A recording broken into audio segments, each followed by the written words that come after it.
Yo, what up, gang? What up, y'all? Flexing it early. That's crazy. What up, Got nothing to do y'all? with nothing.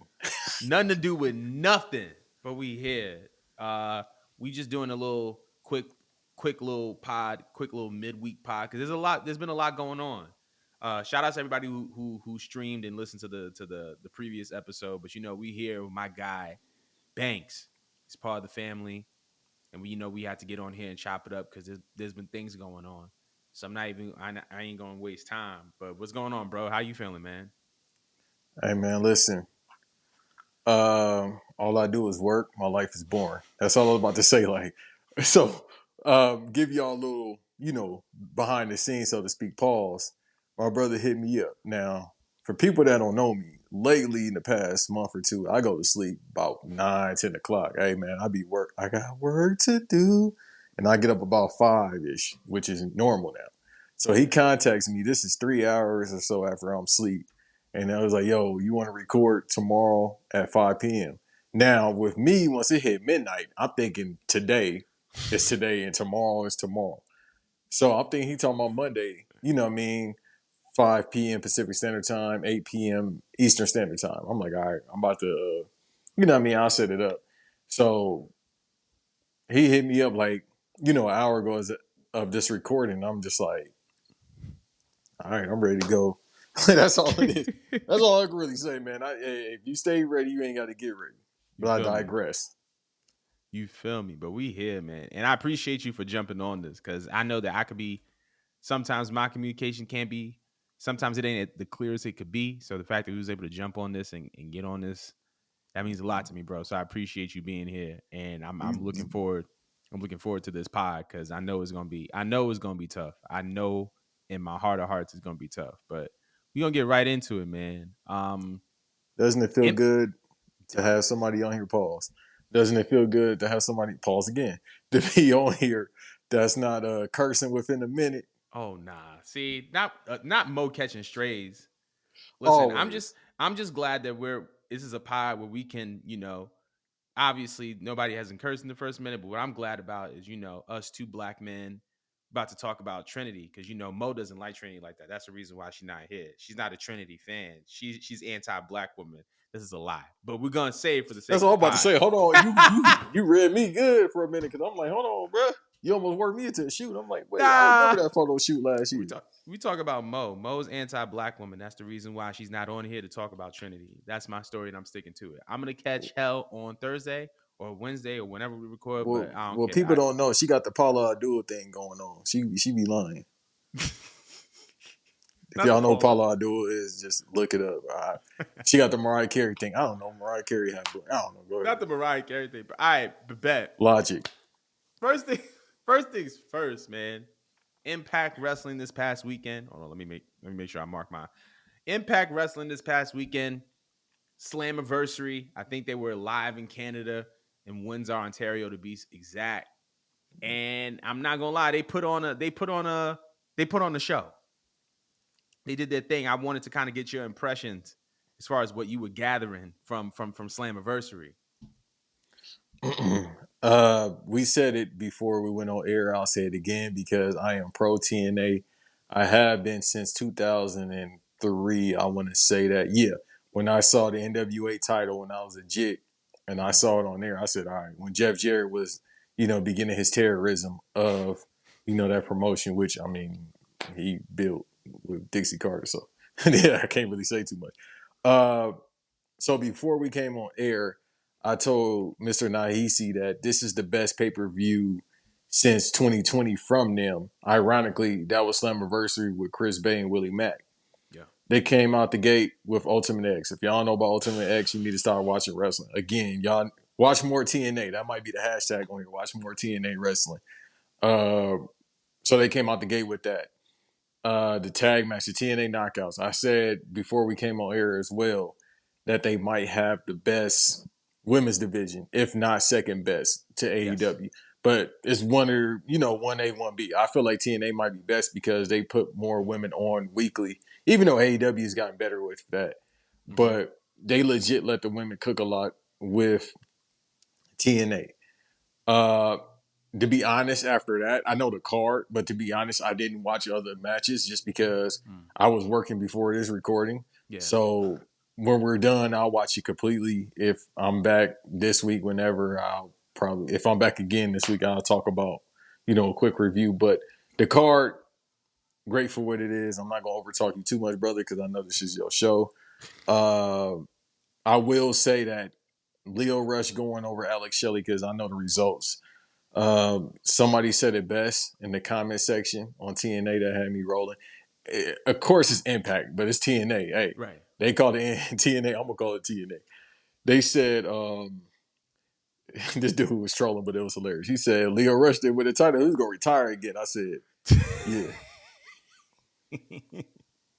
That's a fact. I'm weak. Nah, first of all, you can never overtalk me. I'm gonna let you go on for as long as you want, as long as you need, bro. But so that's first thing. Second thing is I like like you said, Impact is so slept on. Like Impact to me has been one of the most consistent promotions in wrestling. I don't remember the time where there was a weekly TV show that was bad. I don't remember the time where there was a where a pay-per-view that was bad. Even the little sessions that they be doing in between on Impact Plus, they cook. Like they really, really cook. They do solid storytelling.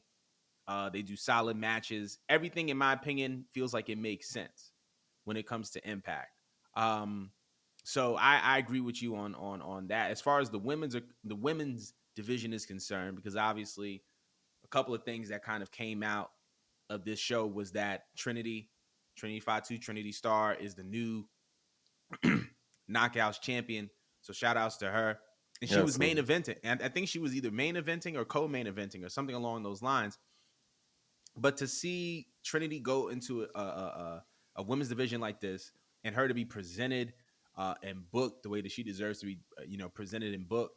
And on top of that, it didn't feel forced. It felt right. It didn't feel rushed. It felt right. And we talk about like this whole thing with diversity, equity, and inclusion in every industry, but particularly in wrestling, right? I feel like with Impact and their division, their women's division, it doesn't feel forced. And they have a whole bunch of characters. And it's because they got a woman of color at the top. You got Gail Kim at the top, who's been, pretty critical of Vince McMahon and just how he sees who should be the face of WWE as far as women are concerned. But like they've been putting different characters in different places. You have Giselle Shaw, obviously, trans woman who, you know, is a big player over there. You have Jordan Grace, a very big, strong, powerful woman. You have Taylor Wilde, you have Abaddon, you have a bunch of not Abaddon. You have a bunch of women over there that are just kind of doing the damn thing and they're all standing out and in their own right. And I think that's a testament you know, to Impact and how good they are. There were some like interesting choices that they did during the show. Jake something came back in that opening Ultimate X match, which was dope, by the way, which is tough. Yeah. They had Jake something come back. Eric Young came back when him and Scott Demore. And when you him know and what's funny? He just got let go. I want to say right. yesterday. He said, "Oh, bet I'm about to pull up tonight, bro." That had me rolling. Bro, He he was was on really like if out of there. anybody doesn't know, he been signed to the East since like 2018 when he was in the Nah, group. he Was it before left. that? No, No, because but what remember happened? he signed, then he left, and then he Yes, came back. yes. But they were just holding him because remember he showed up on Raw a couple times, and it was like because I remember during 2020 I was like randomly because we had time to think because we was indoors. I was like, "Yo, hey, Eric Young on WWE." I swear I kept saying that all year. I don't know if I could find that in the iCloud messages, but I kept saying that. And then yesterday it was like, "Oh, he got released," or this past week he got released. He said, "Big bet," and pulled up. Literally pulled up with Scott Demore's tag partner, and that match was fun too. And even then, that made sense because he was going up against Bully Ray and That's Diener, unfortunate. who was like, yeah, Diener, who was like his former protege. So like stuff like that made sense. So overall, Slammiversary was just all around solid, and I feel like, and then on top of that, at the end of the show, obviously you had Alex Shelley and Alex Shelley and Nick Aldis, who I thought Yeah, was a great signing for Impact for the world title. Nick Aldis lost. I'm trying to get this fly away. Nick you ain't. Aldis lost, Josh Alexander came back, and Yeah, he's been on the sideline, and it's very clear that he's kind of like the face of the company, but by default. by default, And like there's no disrespect, he could work, but it's like, okay, they I need mean, it. Go ahead, and then I'll say what I've said I on think he's other a sound pods. technical wrestler. The stuff that he does, I feel like is very true to TNA, very true to Impact. Like, and I feel like he's distinct enough to where I don't mind him being the face of the company. But I also feel like he could be better at a couple other things as far as like his presentation, as far as you know his promo skills. I just feel like he's just like a great sound technical wrestler. But onto what you were saying, because I feel like you're gonna say some heat. They just need people that draw. Like Mm, obviously, when they got Naomi, hey, I got this thing. Vince called you this name. I'm gonna call you this name. mm, So obviously, they got Naomi on there, and she's by far probably the biggest draw on there right now by default, just because of her name. And they right. got people to watch the pay per view just because we knew she was gonna go over. Because Mm-hmm. come on, um, so they need draws. Like I've told before on another wrestling podcast. Shouts out to my guy Smart Minds.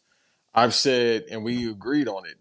They got the money over there. It's not like Mm, they don't have no money at TNA because people go on there and they don't really go on the indies that much because they make as much as I don't know how much they making, but they got the TV deals. You might not see them, but they got the TV deals. mm. The lead singer from the Smashing Pumpkins owns the team. I mean, not owns the team, but owns the promotion. I don't know how much of a They own percentage he Impact. owns. The lead singer, I forgot his name, Billy Billy Corgan or Corgan. something I like thought that. he owned NWA. I'm tripping. Who owned? I thought he owned Impact too. Somebody owned Nah. Impact that used to. I know Dr. Phil, Steve Harvey, and a couple other people had some stake in it. I don't know if they still do. I think they have I think they have stake in Access TV, which is Which like is the channel that owns. Because I think Access bought, or I think the group is called Anthem. Anthem bought yeah. Impact and uh put them on Access along with New Japan. But yeah, Billy Corgan does NWA. That's a whole different. We need to see because again, TNA get passed around more than the blunt. Dude, they don't die. Like we They thought don't. TNA was gonna die a couple times. They've been global. Now they Impact, and it's just like they don't die. So somebody own them, and obviously Right. they have money. If they brought her over there, being Naomi, who Mm-hmm. was making six figures in the WWE, Absolutely. so they got some money over there. They just need some people that could draw. Mm. Not saying that Josh Alexander isn't a draw, but you need just people with names. You need some underground people with names. You just need names, and Mm. yeah, it'll bring more eyes over here. I agree with that. And to kind of top off everything with Impact, it's just tough because like you had a lot of black champions walking out of there last night. You had Yeah, Kenny King, he's the new digital media champion. He beat Joe Hendry. Trinity obviously won the Knockouts title. Leo Rush won the X Division championship. I don't think I'm missing anything anybody, but you got three black champions in that company, and they all feel like they deserve to be champion. You know what I'm saying? I was waiting for Kenny King to like stop yeah, being he in people's won. factions. Like I'm tired of that. I'm tired of him being like first he was in Los Ingobernables, then he was in Honor No More. I'm like, bro, you're too talented to be like doing being everybody's sidekick. Like, bro, do your own thing. Like you're good enough. Like you got the rep, like you got the talent. So I'm just glad that he's like stepping out on his own and just being his own character. Because Kenny is tough. Kenny is nice. Yeah, But yeah, hell of a work. Also, too, let me say this real quick. Hey, it's more workers in at the WWE that are black that's going over. That's a whole different conversation. Because every time I'm whispering for a reason, so y'all can hear me. Because y'all always do this WWE so black shit, and guess what happens? Vince be in charge. Y'all don't want him to be in charge. Triple H was in charge. Y'all want him to be in charge, but it's the same old shit. But y'all pop when the Street Profits show up with Bobby Lashley. Why is that? And that's y'all whole thing? That's the only thing y'all want? Okay, cool. going from that, going from that to AEW Saturday Night Collision. We have Willow Nightingale winning the Owen Hart um, Memorial Cup on the women's side. We have Ricky Starks winning it on the men's side. Ricky going over CM Punk, which I was very, very surprised about. I I just knew that want to was know gonna kind of, happen. huh? I knew that was gonna happen. Let me say this Why? too. Talk. I was gonna say this too. Then I'm gonna let you go back to what you're saying because again, it's your show, and I don't like talking over people. That's two black people. Yes, Ricky Starks is black. It's called Creole. If y'all never been to the South, that's what they have. People lighter than me with slick hair. That's two black people that went over more than WWE. Who's the last black person to do something in WWE? Go ahead, brother. I mean, I'm just saying the facts, and I'm not right. pro No, no, no no. I'm company. not Now denying it's it. right there. It's right there. Nah, I'm not denying that at all. But I was watching Collision last night. Good episode. And I feel like number one, in addition to like those two happening, that FTR Bullet Club Gold match. I was gonna tell you that, but of course, if I know I'm about to record with something, I'm not gonna say it so we can have it for the audience to hear. Nah, you need I to talk would, to. Yeah, go ahead. bruh. I tweet, or I don't even know if it's tweet on Threads. I said what I said. Right. I said I haven't watched the full because I don't like FTR. Let the Mm, record reflect, and this is coming from a dude that watch like you know what I mean hip hop like wrestling, like like lyrical, Briscoe lyrical Brothers, miracle like wrestling. old school Briscoe. Yeah, that's Yeah, what the ransom type wrestling. I watched yeah. that. All right. I don't like FTR. No disrespect to them. I just don't like them. Mm. The last match I said I watched was a classic with the Briscoe brothers. And then I then had to say, and then I had a moment of clarity like, damn, man, my guy Jay really passed away. But I don't want to get morbid right now. But it hit me like, damn, that really happened this year. Been a long year. Been Yeah, crazy yeah. year. But that's the last match I watched with them. And then I watched this match and I'm like, well, damn, this was a really good match on a pay per view because Tony Khan don't know a distinct difference between TV and pay per view. That's a fact. I think he's trying to do like the Eric Bischoff method that he was trying to do on WCW with the whole pay per view quality matches on TV. But that was too good for free TV. That's Honestly, what I'm saying. And that then was way too good. I had to realize too, the TV money is better than the pay per view money. I know he got to deal with Bleacher Report, but then I had to realize, oh no, them TNT, them Turner Sports checks is way better than pay per view. So I was like, yeah, you might want to go ahead and put it on TV. Bussin'. Them checks is bussin'. And now they're in talks for extension.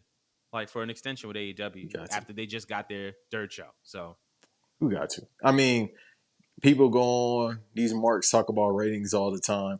Dog, that don't matter. Everybody stream. can I talk about that real quick? Please Because do. This your oh show. my God. So I feel like the reason why people in wrestling, I feel like the reason why wrestling fans talk about ratings is because of them mattering during the Monday Night Wars. And they're not necessarily speaking from a place of knowledge on the media industry. And it gets me so tight because it's like part of the reason why ratings were everything in the late 90s was because that was your only form or your only way to consume media. It's like you had the internet wasn't really developed as it is now, obviously. Um then on top of that, like you didn't have social media. So it's like you can only watch stuff on TV. But now you have TV. You can watch it over on TNT or TBS's website. You have streaming. You have YouTube. You have social media metrics. And all of these things play a factor into if a network is going to sign or re-sign a wrestling company to a media rights deal because all of these numbers matter, all these metrics matter, this data matters. So I feel like what ends up happening is like, oh, they only got a zero point 0.8 this Saturday. This show is doing horribly, right? But we don't know what the data is for on-demand streaming numbers when the episode is re-released onto the TNT or TBS website. And then every time there's a AEW show on the air, it's a trending topic, and that's a whole different set of metrics because you can have a zero point 0.8 in ratings, but if you know the impressions are exceeding 2, 3, 4, 5, 6 million, on a weekly episode on a weekly basis. It's like, then why are we talking about? There's so many other numbers that matter. And I feel like the reason why wrestling fans don't talk about the other numbers that matter is because y'all still stuck in the 90s and y'all are not operating from a educated viewpoint of how media works in 2023. So Yeah. that was And what I had to say. But keep going.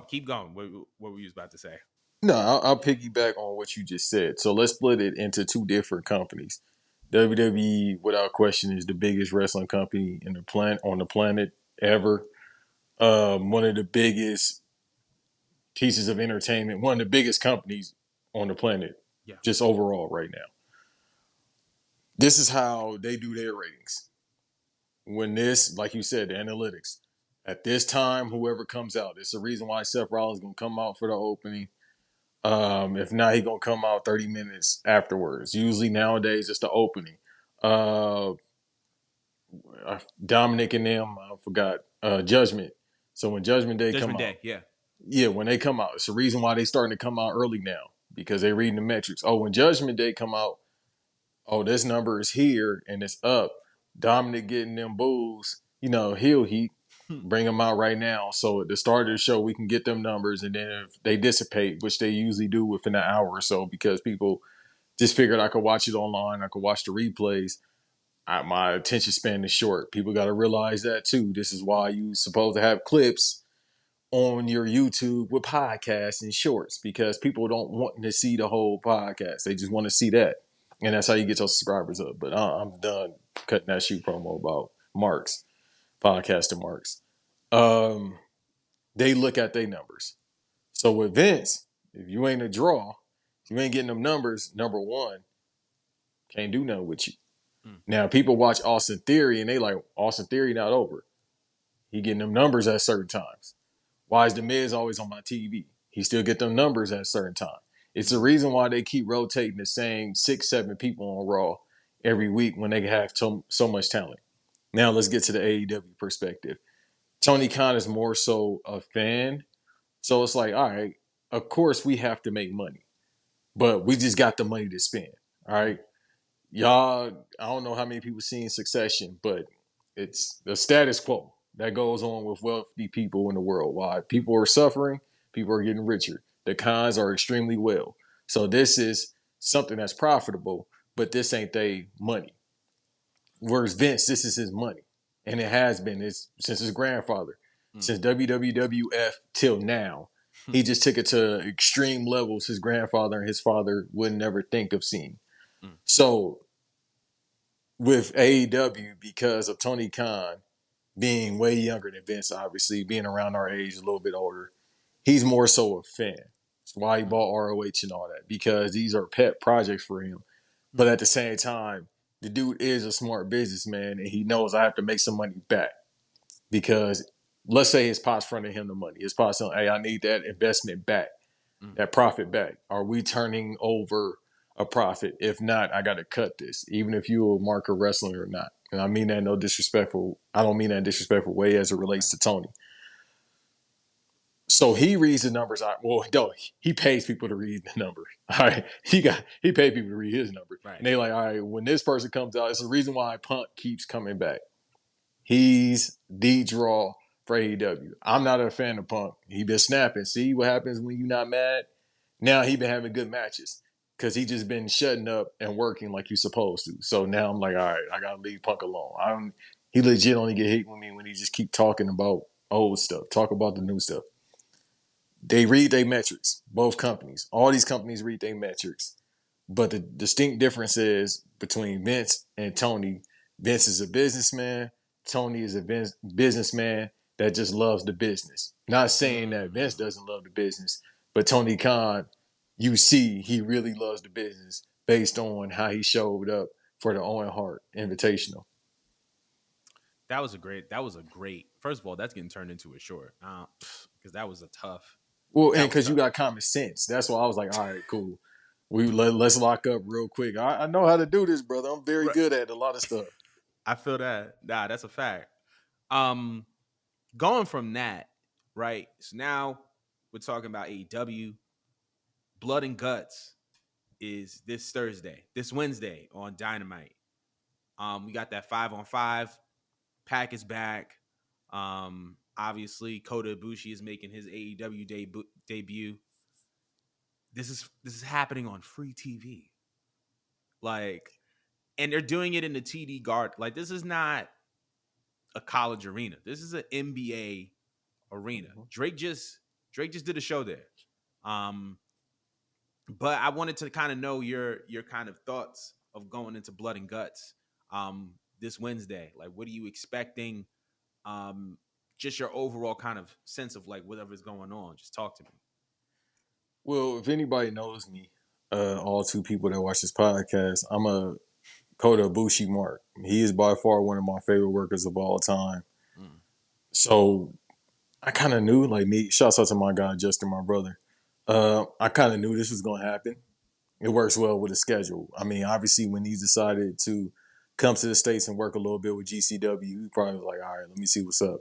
The money probably didn't match up to something close to what he gets in New Japan, but he was like, all right, let me just do this, warm up. It's been a year, some change since I worked. mm-hmm, So he was like, all right, cool, let me just come through real quick. Obviously, AEW is going to happen. I think AEW works best with what he wants to do. This match, he about to go stupid as usual. stupid. Yeah. This is, you know what I mean, right up his alley, so to speak. He get to team up with his man, Kenny Omega.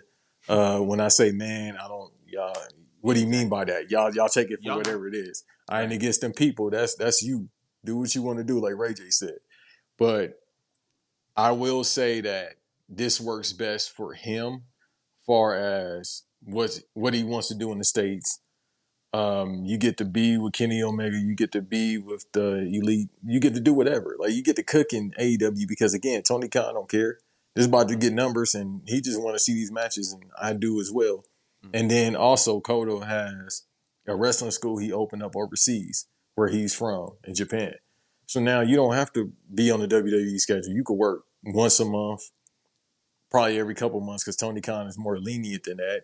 You can right. still go to your school, so you get money from AEW because AEW pays well. It's the reason why everybody named Mama trying to go over there. That TV money turns a profit for them. So he probably getting something close to what he got in New Japan, if not more. And then he gets to, go over there. So that's one aspect. And then as far as the match, I love the blood and guts match. So let's see how he works though, because obviously he hasn't worked with all these people before. Mm-hmm. Claudio, he's worked with in ROH.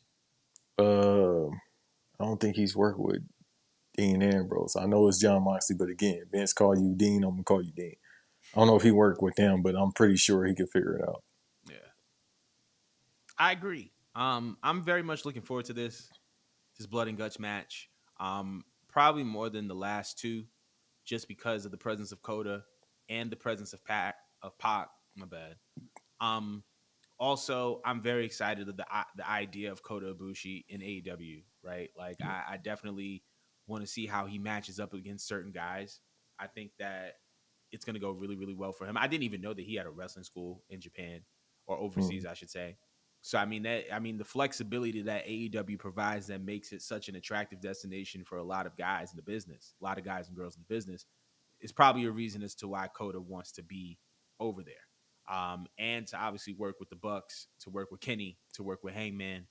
And I just think it's gonna be a dope match. I think Kota is gonna go dumb. Coda's gonna go stupid. I think Pac is gonna go stupid. I think that this is such a great way of kind of building up this match. Because we really didn't like. I really had no idea that Coda was going to be there. I mean, obviously we heard the rumblings, but I didn't know when. And then when screen, when everything went black and then everybody was on the screen, it's like, oh snap. So Oh like, yeah, I literally jumped up when I saw that. I was like, it's Mm. game. So I'm really really happy. I'm really really happy that Coda's getting this opportunity, that he's going to be in this match. I think it's going to be a treat. Um, it's interesting seeing the integration of New Japan guys into AEW between Coda, between Jay White, Juice Robinson, even down to AEW having access to the most valuable intellectual property that New Japan has, which is Bullet Club. Like the whole Bullet Club Gold thing, like the fact that that's been able to cross borders that way is kind of crazy to me. But But you notice what you just said? What? It went back to exactly. You good at this because it went back full circle.